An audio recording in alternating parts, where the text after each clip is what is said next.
जय साईराम. साईबाबांच्या संपूर्ण जीवनातील एक मोठा धडा म्हणजे त्यांचा लोकांशी वागण्याचा अद्वितीय स्वभाव.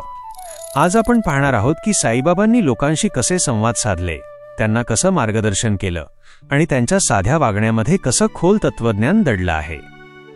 साधेपणा आणि समानता. साईबाबांनी कधीही कोणाला धर्म, जात, पंथ किंवा श्रीमंतीवरून वेगळं मानलं नाही. त्यांच्यासाठी प्रत्येक भक्त सारखाच होता. गरीब शेतकरी असो वा श्रीमंत व्यापारी, स्त्री असो वा पुरुष, हिंदू असो वा मुसलमान, प्रत्येकाला ते समानतेने वागवत. ते गावकऱ्यांशी नेहमी प्रेमाने वागायचे. कोणीही त्यांच्या दारात आलं तर त्यांनी त्याला रिकाम्या हाताने कधीच परत पाठवलं नाही. ते म्हणायचे, सबका मालिक एक, म्हणजेच सर्वांचे रक्षण करणारा परमेश्वर एकच आहे. कठोर पण करुणामय. साईबाबांचा स्वभाव करुणामय होता, पण गरज पडल्यास ते कठोरही होत.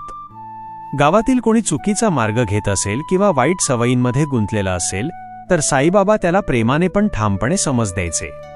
उदाहरणार्थ, एखादा भक्त पैशाच्या लालसेने वागत असेल तर साईबाबा त्याला ओरडून थांबवायचे, पण त्या कठोरपणामागे केवळ भक्ताच्या भल्याची भावना असायची. त्यांची शिकवण स्पष्ट होती, चुकीच्या वाटेवर चाललास तर तुझं नुकसान होईल, पण योग्य मार्गावर आलास तर तुला शांती मिळेल. दयाळू वृत्ती. साईबाबा नेहमी म्हणत, जो उपाशी आहे त्याला जेवण द्या, जो तहानलेला आहे त्याला पाणी द्या. हेच खरं देवपूजन आहे. त्यामुळे ते स्वतः गावात भिक्षा मागून आणलेलं अन्न मोठ्या पातेल्यात शिजवून सर्व गावकऱ्यांना वाटायचे. कोणीही त्यांच्या दारातून भुकेला परत जात नसे. त्यांच्या या वागण्यामुळे गावकऱ्यांना त्यांच्यावर अपार विश्वास वाटू लागला. भक्तांसोबत संवाद. साईबाबांचा संवाद फार साधा पण थेट हृदयाला भिडणारा असायचा. कोणीतरी त्यांच्याकडे दुःख घेऊन आलं तर ते ऐकून घेत, कधी मौनाने तर कधी साध्या वाक्याने त्याला उत्तर द्यायचे. एका भक्ताने विचारले, बाबा माझं आयुष्य अडचणीत गेलं आहे, काय करू? तेव्हा साईबाबा फक्त एवढंच म्हणाले, श्रद्धा आणि सबुरी. हे दोन शब्द त्या भक्ताच्या जीवनाचा आधार झाले. उपदेश आणि शिकवण. साईबाबांनी मोठमोठे ग्रंथ लिहिले नाहीत, पण त्यांच्या साध्या वाक्यांमध्ये खोल अर्थ दडलेला होता. मनुष्याने दुसऱ्याला कधीही दुखवू नये. जेवढं पेराल तेवढंच उगवेल. सर्व जीव हा एकाच परमेश्वराचा अंश आहे. दुसऱ्याची मदत करा, त्यातच तुमचं खरं सुख आहे. त्यांच्या अशा शिकवणीमुळे गावकरी रोज त्यांच्याजवळ येऊन मार्गदर्शन घेत. भक्तांच्या जीवनात परिवर्तन. साईबाबांशी संवाद साधून अनेक भक्तांचे जीवनच बदलले.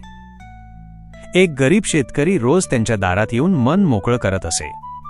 बाबा त्याला म्हणाले, तू कष्ट कर, मी तुझ्या मागे आहे. काळानुसार त्याचे जीवन बदलले. एक श्रीमंत व्यापारी अहंकारी झाला होता. बाबा त्याला प्रेमाने समजावले, संपत्तीवर गर्व करू नकोस, ती क्षणभंगूर आहे. त्या व्यापाऱ्याने आपलं आयुष्य समाजसेवेला वाहून टाकलं. अशा कितीतरी उदाहरणांतून दिसतं की साईबाबांच्या साध्या वागण्यातून लोकांना जीवनाचे धडे मिळत गेले. धार्मिक सौहार्द.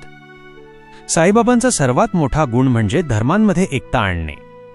त्यांच्याजवळ हिंदूही येत आणि मुसलमानही. कोणी त्यांना विष्णूचा अवतार मानायचं तर कोणी अल्लाचा बंदा. त्यांना याचं काही देणंघेणं नव्हतं. ते फक्त म्हणायचे, तुम्ही कोणत्याही देवाला प्रार्थना करा, पण मनापासून करा. त्यांच्या या समतेच्या वागणुकीमुळं शिर्डीचं वातावरण प्रेम आणि सौहार्दानं भरून गेलं. साईबाबांचे लोकांशी वर्तन हे खऱ्या भक्तीचं मूर्तिमंत उदाहरण होतं.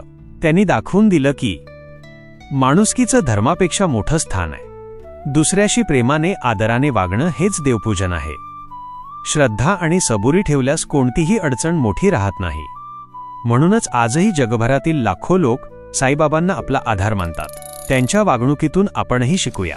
प्रेमाने बोला, मदतीचा हात द्या आणि प्रत्येकात देव पहा. जय साईराम.